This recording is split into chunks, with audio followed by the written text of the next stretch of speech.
ఓం శ్రీ గాయత్రీదేవ్యై నమః.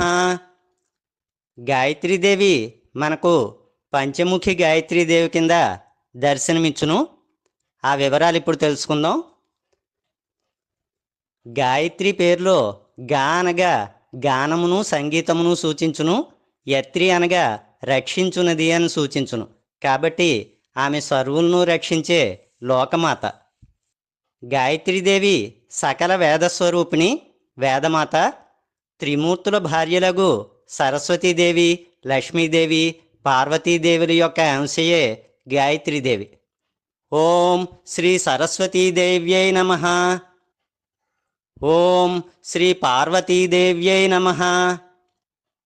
ఓం శ్రీ మహాలక్ష్మీదేవ్యై నమః. ఓం శ్రీ గాయత్రీదేవ్యై నమః.